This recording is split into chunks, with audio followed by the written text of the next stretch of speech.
Part 7. Maneuvering. Sun Tzu said, "In war, the general receives his commands from the sovereign. Having collected an army and concentrated his forces, he must blend and harmonize the different elements thereof before pitching his camp. After that comes tactical maneuvering, than which there is nothing more difficult. The difficulty of tactical maneuvering consists in turning the devious into the direct, and misfortune into gain. Thus, to take a long and circuitous route, after enticing the enemy out of the way, and those starting after him, to contrive to reach the goal before him, shows knowledge of the artifice of deviation. Maneuvering with an army is advantageous, with an undisciplined multitude most dangerous.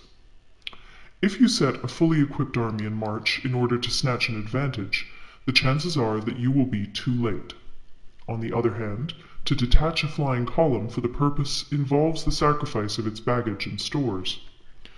Thus, if you order your men to roll up their buff coats and make forced marches without halting day or night, covering double the usual distance at a stretch, doing 100 li in order to wrest an advantage, the leaders of all your 3 divisions will fall into the hands of the enemy.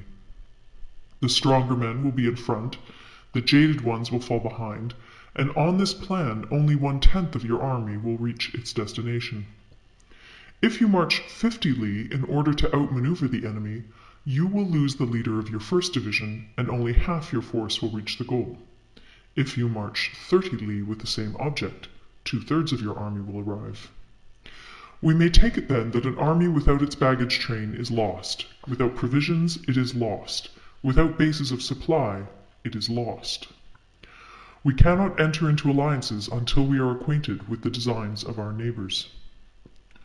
We are not fit to lead an army on the march unless we are familiar with the face of the country, its mountains and forests, its pitfalls and precipices, its marshes and swamps. We shall be unable to turn natural advantage to account unless we make use of local guides. In war, practice dissimulation and you will succeed. Whether to concentrate or to divide your troops must be decided by circumstances. Let your rapidity be that of the wind, your compactness that of the forest. In raiding and plundering be like fire, in immovability like a mountain.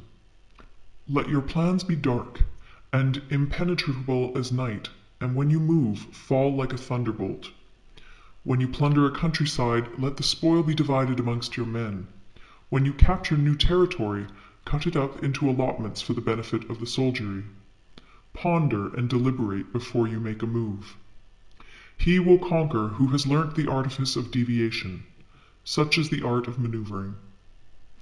The Book of Army Management says, "On the field of battle, the spoken word does not carry far enough. Hence the institution of gongs and drums. Nor can ordinary objects be seen clearly enough. Hence the institution of banners and flags. Gongs and drums, banners and flags, are means whereby the ears and eyes of the host may be focused on one particular point. The host thus forming a single united body, it is impossible either for the brave to advance alone, or for the cowardly to retreat alone. This is the art of handling large masses of men. In night fighting, then, make much use of signal fires and drums, and in fighting by day, of flags and banners, as a means of influencing the ears and eyes of your army. A whole army may be robbed of its spirit. A commander-in-chief may be robbed of his presence of mind. Now, a soldier's spirit is keenest in the morning. By noonday it has begun to flag, and in the evening his mind is bent only on returning to camp. A clever general, therefore, avoids an army when its spirit is keen, but attacks it when it is sluggish and inclined to return. This is the art of studying moods. Disciplined and calm, to await the appearance of disorder and hubbub amongst the enemy. This is the art of retaining self-possession. To be near the goal while the enemy is still far from it, to wait at ease while the enemy is toiling and struggling, to be well fed while the enemy is famished. This is the art of husbanding one's strength.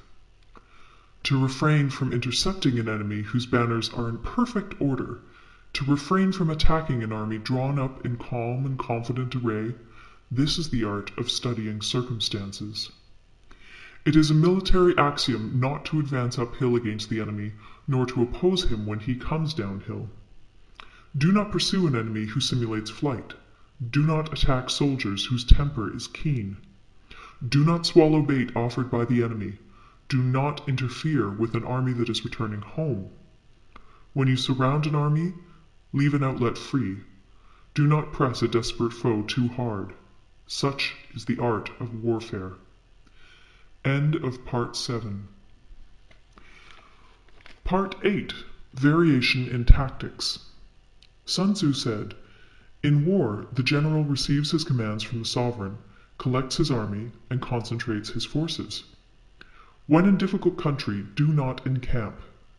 In country where highroads intersect, join hands with your allies.